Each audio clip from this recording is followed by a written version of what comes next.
ہمارے چینل کو سبسکرائب کریں، ساتھ میں دیے گئے بیل آئکن کو پریس کریں، ویڈیوز کو لائک، کمنٹ اور شیئر کریں۔ شکریہ۔ اعوذ باللہ من الشیطان الرجیم، بسم اللہ الرحمن الرحیم۔ درود پڑھیں محمد اور آل محمد پر بآواز بلند۔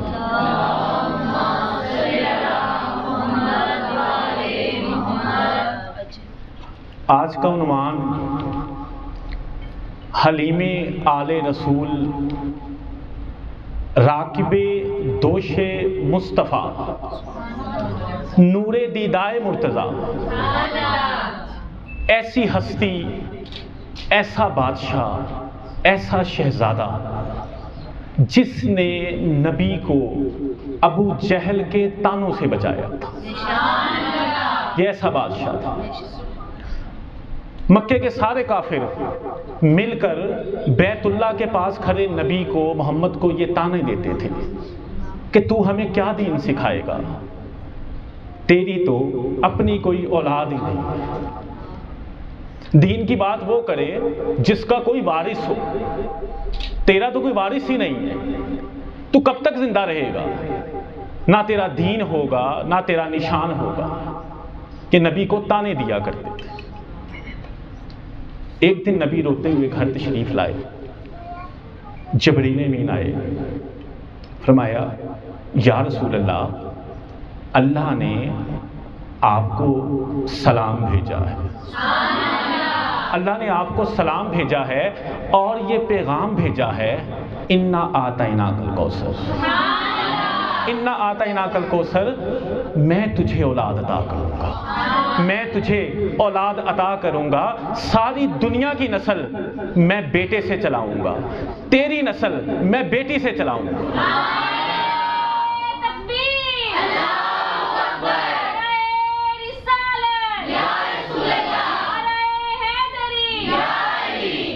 تیری نسل میں بیٹی سے چلاؤں گا۔ پھر 15 رمضان حسن مجتبیٰ سورت کوثر کی تفسیر بن کر، نبی کی تصویر بن کر بی بی زہرا کی گود میں ظاہر ہوا۔ مولا حسن شبیہ مصطفیٰ ہیں، تصویر مصطفیٰ ہیں۔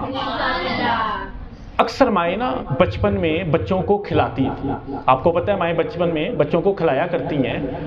جب بی بی زہرا مولا حسن کو کھلایا کرتی تھی نا، تو یہ فرماتی تھی کہ یہ تو میرے بابا کا چہرہ ہے، یہ تو میرے بابا کا چہرہ ہے، آپ شبیہ رسول ہیں۔ ایک ہمارے شاعر، انہوں نے جب نبی نے پہلی مرتبہ مولا حسن کو گود میں اٹھایا، اس کے حوالے سے ان شاعر نے کیا لکھا؟ وہ لکھتے ہیں خودی کے سارے دکھوں کا علاج دیکھا ہے، خودی کے سارے دکھوں کا علاج دیکھا ہے، احد کے امر سے وحدت مزاج دیکھا ہے، احد کے امر سے وحدت مزاج دیکھا ہے، فلک سے اترا ہے ایک آئینہ محمد کا، فلک سے اترا ہے ایک آئینہ محمد کا، نبی نے خود کو بھی جی بھر کے آج دیکھا ہے۔ یہ شبیہ رسول تھے مولا حسن۔ ہمارے اہل سنت کے عالم دین ڈاکٹر طاہر القادری نے مولا حسن حسین کی سیرت پر ایک کتاب لکھی، اس میں ابو ہریرہ راوی ہیں کہ نبی نے فرمایا کہ سر سے لے کر کمر تک حسن شبیہ رسول ہے، سر سے لے کر کمر تک حسن شبیہ رسول ہے، اور کمر سے لے کر تلووں تک حسین شبیہ رسول ہے۔ اب ثابت ہوا کہ آدھا رسول حسن اور آدھا رسول حسین، بالکل آدھا رسول حسن آدھا رسول حسین۔ اب اوپر کے حصے میں ہاتھ آتے ہیں، اوپر کے حصے میں ہاتھ، اگر حسن کسی سے صلح نامہ لکھے تو وہ رسول لکھے، اور نیچے کے حصے میں آتے ہیں پاؤں، اگر حسین کربلا کی جانب بڑھے تو وہ رسول بڑھے۔ میں اب علی کے بیٹے اور نبی کے بیٹے میں آپ کو فرق بیان کرنے لگا۔ کہ علی کا بیٹا کون ہے اور نبی کا بیٹا کون ہے۔ نہج البلاغہ میں لکھا ہے کہ جنگ جمل میں مولا علی نے اپنے بیٹے محمد حنفیہ سے فرمایا، خبردار خبردار، پہاڑ ہٹ جائے تیرے قدم نہ ہٹیں، پہاڑ ہٹ جائے تیرے قدم نہ ہٹیں۔ شیر اپنے بچے کو آداب جنگ سکھا رہا تھا کہ جنگ کیسے کر دیں گے۔ شیر اپنے بچے کو آداب جنگ سکھا رہا تھا۔ اور جو میں آپ کو واقعہ بیان کرنے لگا ہوں نا، یہ ان لوگوں کے لیے جو مولا حسن کو نعوذ باللہ بزدل سمجھتے ہیں۔ ایک ایسا طبقہ ہے جو مولا حسن کو بزدل سمجھتا ہے۔ یہ واقعہ ان لوگوں کے لیے۔ جنگ شروع ہوئی، دشمن نے تیروں کی بارش کر دی، محمد حنفیہ کے لیے آگے چلنا مشکل ہو گیا۔ مولا حسن آئے، محمد حنفیہ سے تلوار لی اور ہاتھ سے اشارہ کیا کہ واپس چلے جاؤ۔ مولا حسن نے تیروں کی بارش میں حملہ کیا۔ محمد حنفیہ شرمندہ تھے، غم زدہ تھے کہ میں وہ نہ کر سکا جو حسن نے کر دیا، میں وہ نہ کر سکا جو حسن نے کر دیا۔ مولا علی نے ایک جملہ بولا، غم نہ کر، شرمندہ نہ ہو، تو میرا بیٹا ہے، حسن محمد کا بیٹا ہے، تو میرا بیٹا ہے، حسن محمد کا بیٹا ہے، شرمندہ نہ ہو، غم نہ کر۔ ایک دفعہ فقیر شام نے مولا حسن سے کہا، اے حسن میں تجھ سے بہتر ہوں، اے حسن میں تجھ سے بہتر ہوں۔ مولا حسن نے جواب دیا، میں تو یہ بھی نہیں کہہ سکتا کہ میں تجھ سے بہتر ہوں، کیونکہ بہتری اور کمتری ان لوگوں میں ہوتی ہے جو ایک جنس سے ہوں، جو ایک جنس سے ہوں۔ میں ید اللہ کا بیٹا ہوں، میں عین اللہ کا بیٹا ہوں، میں لسان اللہ کا بیٹا ہوں، میں اس کا بیٹا جو کعبے میں آیا تھا، میں اس کا بیٹا جو حاجیوں کو کھانا کھلایا کرتا تھا، میں اس کا بیٹا جس نے اسلام آنے سے پہلے اسلام کا بتایا، میں اس کا بیٹا جس نے قرآن اترنے سے پہلے قرآن سنایا، میں اس کا بیٹا جو فاتحہ خیبر، میں اس کا بیٹا جو فاتحہ بدر و حنین، میں اس کا بیٹا جو وصی رسول، میں اس کا بیٹا جو کل ایمان ہے، صفائی نصف ایمان ہے، سب کو یاد ہے۔ علی کل ایمان ہے، کسی کو یاد ہے، علی کل ایمان ہے، کسی کو یاد ہے۔ ایک واقعہ آپ کو بتاتا چلوں، مسجد نبوی، نبی کی گود، مولا حسن کی عمر 4 سال، صحابہ کے جھرمٹ میں نبی بیٹھے، سارے صحابہ بیٹھے۔ ایک بڑے باروب بزرگ مسجد میں داخل ہوئے اور کہا، یا رسول اللہ میرا سلام اور آپ پر۔ انہیں کوئی نہیں جانتا تھا وہاں۔ انہوں نے کہا، یا رسول اللہ میں آپ سے کچھ مسئلے پوچھنا چاہتا ہوں۔ نبی نے فرمایا کہ اگر مناسب ہو تو یہ میرے بیٹے حسن سے پوچھ لو۔ مولا کی عمر کیا ہے؟ 4 سال۔ اس شخص نے، ان بزرگ نے مولا حسن کو گود میں اٹھایا، مسجد کے ایک کونے میں لے کے، اور بڑی دیر مولا حسن سے مسئلے پوچھتے رہے اور مولا حسن جواب دیتے رہے۔ جب سارے مسئلے پوچھ لیے تو مولا حسن کو دوبارہ نبی کی گود میں بٹھا دیا۔ جب وہ بزرگ چلے گئے تو صحابہ نے پوچھا، یا رسول اللہ یہ کون تھے؟ نبی نے فرمایا، یہ خضر علیہ السلام تھے، اکثر مسئلے پوچھنے آ جاتے ہیں، اکثر مسئلے پوچھنے آ جاتے ہیں۔ اب سمجھ میں آیا، جو خضر کو نہ پہچان سکے وہ صحابی، جو خضر کو پڑھا دے وہ حسن مجتبیٰ۔ اب تکبیر،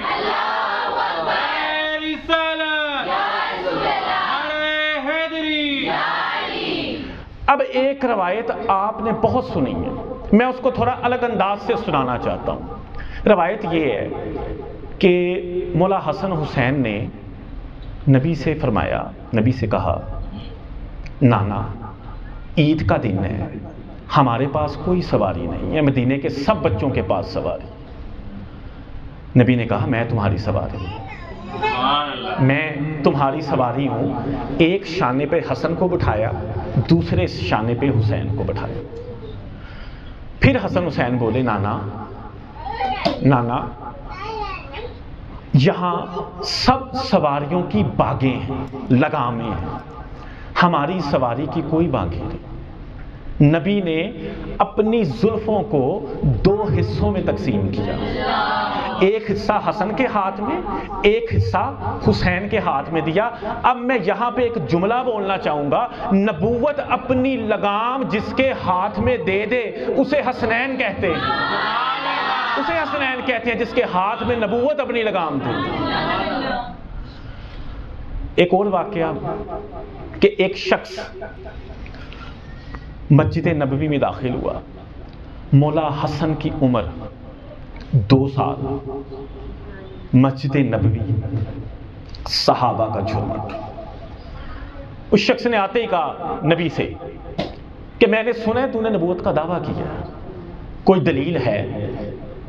نبی نے فرمایا کہ 2 دلیلیں ہیں، ایک تو یہ کہ تیرا جسم اور تیرے جسم کے اعضاء گواہی دیں گے کہ میں اللہ کا نبی ہوں، تیرا جسم کے اعضاء گواہی دیں گے میں اللہ کا نبی ہوں، تیرا بدن بولے گا، تیرے ہاتھ بولیں گے، اور دوسرا یہ میرا بیٹا حسن، دوسری یہ میرا بیٹا حسن ہے۔ اس شخص نے مولا حسن کی جانب دیکھا اور کہا یہ بچہ گواہی دے گا، یہ بچہ گواہی دے گا۔ مولا حسن نے ایک جملہ بولا کہ تو نے کسی بچے سے بات نہیں کی، تو نے فقی سے بات کی، تو نے کسی بچے سے بات نہیں کی، تو نے فقی سے بات کی ہے۔ اب فقی کون ہوتا ہے؟ 50-60 سال کی عمر میں بندہ فقی بنتا ہے، جس کو دین کی مکمل سمجھ ہو جائے نا اسے فقی کہتے ہیں۔ اب مولا نے اگلا جملہ بولا، مولا نے اس شخص کے آنے کا سارا پس منظر بیان کر دیا کہ وہ وہاں پہ کیوں آیا تھا، اس کا کیا ارادہ تھا، اس نے کہاں پہ جا کر کون سی منصوبہ بندی کی تھی، اور راستے میں کیا کیا کچھ ہوا تھا۔ مولا نے فرمایا کہ تم سب فلاں جگہ پہ اکٹھے ہوئے، وہاں پہ تم نے میرے نانا کو قتل کرنے کا ارادہ کیا، تم نے ارادہ کیا میرے نانا کو قتل کرنے کا۔ تم میں سے کسی میں جرأت نہ تھی کہ کوئی کہتا کہ میں قتل کروں گا، تو نے جرأت کی کہ میں قتل کروں گا۔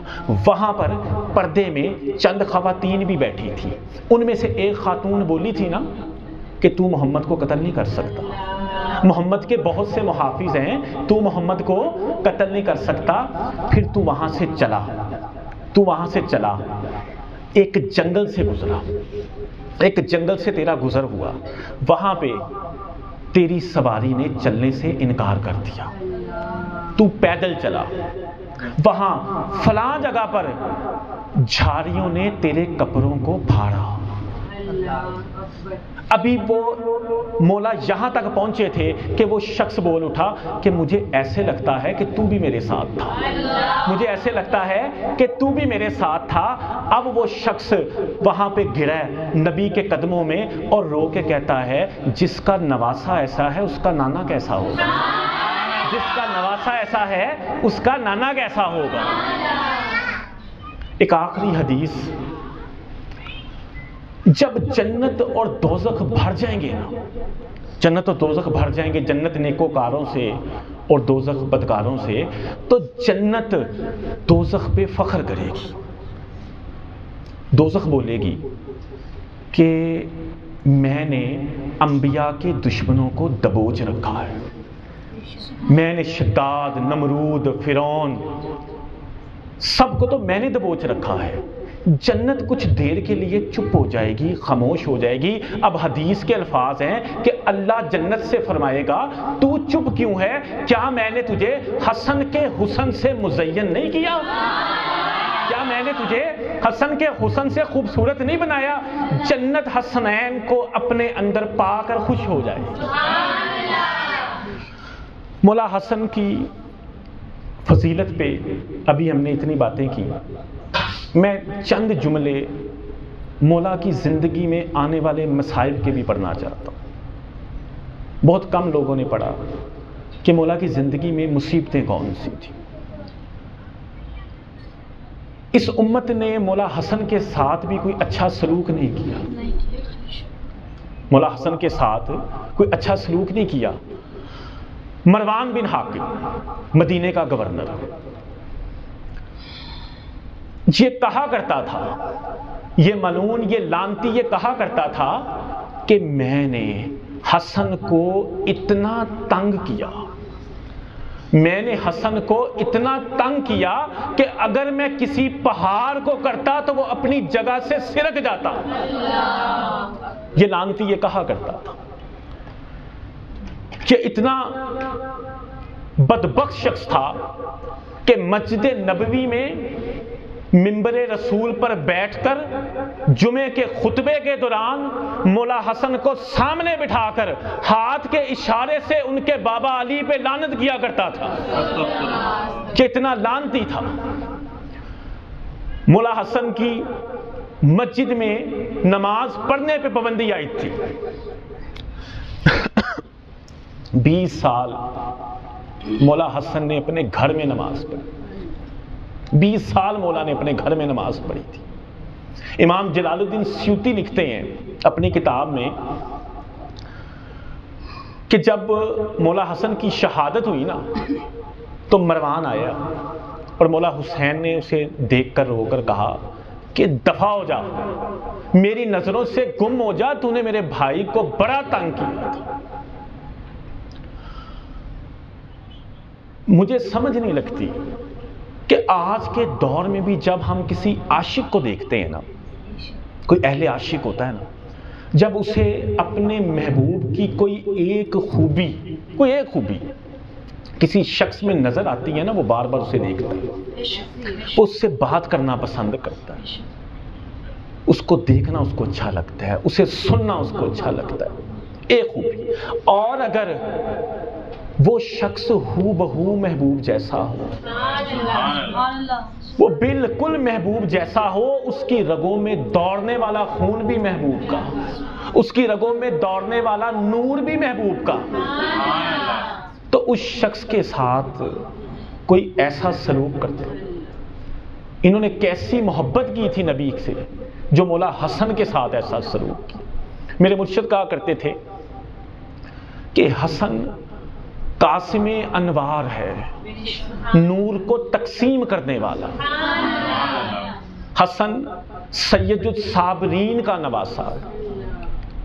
آپ کبھی سمرقند جائیں، بخارا، تاشقند جائیں نا، وہاں پہ آپ دیکھیں گے کہ عام بزرگوں کے مزاروں کو لوگوں نے موتیوں سے جڑا ہوا ہے، اور مولا حسن اور بی بی زہرا کی تربت، اللہ کبھی ایسا وقت لے کے آئے کہ ہم بی بی زہرا مولا حسن کی تربت کو موتیوں سے جڑیں، ہم وہاں پر اینٹیں اٹھائیں اور مزدوروں کی طرح کام کریں۔ اللہ کبھی ایسا وقت لے کر آئے۔ آج کی اس محفل میں میں ایک اور چھوٹی سی روایت بیان کرتا چلوں، مجھے پھر مائنڈ میں آ گیا، نبی کی مولا حسن سے محبت کے حوالے سے۔ انس بن مالک یہ راوی ہیں، فرماتے ہیں کہ میں نے دیکھا کہ نبی صحابہ کے پاس بیٹھے ہیں اور مولا حسن کبھی نبی کی گود میں، کبھی نبی کے ایک شانے پہ، کبھی دوسرے شانے پہ، کبھی پیچھے جا کر نبی کی گردن میں باہیں ڈال دیتے تھے، کبھی نبی کے چہرے پہ بوسہ لینا شروع کر دیتے تھے۔ میں نے سوچا کہ شاید نبی پریشان نہ ہو رہے۔ میں نے حسن کو نبی کی گود سے اٹھانا چاہا تو نبی نے فرمایا اسے رہنے دو، یہ جیسا کرتا ہے جو کرتا ہے مجھے اچھا لگتا۔ جہاں پہ محبتیں اس درجے کی ہونا، وہاں پہ اس کے چاہنے والوں کو اس طرح بے دردی سے شہید نہیں کیا جاتا۔ اللہ تعالیٰ جو آج کی محفل میں آپ سب حاضر ہوئے، حسن باب اللہ کے صدقے آپ کی دلی مرادوں کو قبول فرمائے۔ جس نے بھی آج کے دن جو انتظامات میں حصہ لیا، اللہ ان کی اس کاوش کو قبول فرمائے، اور جو بے اولاد ہیں اللہ انہیں نیک اور صالح اولاد عطا فرمائے۔ آمین ثم آمین۔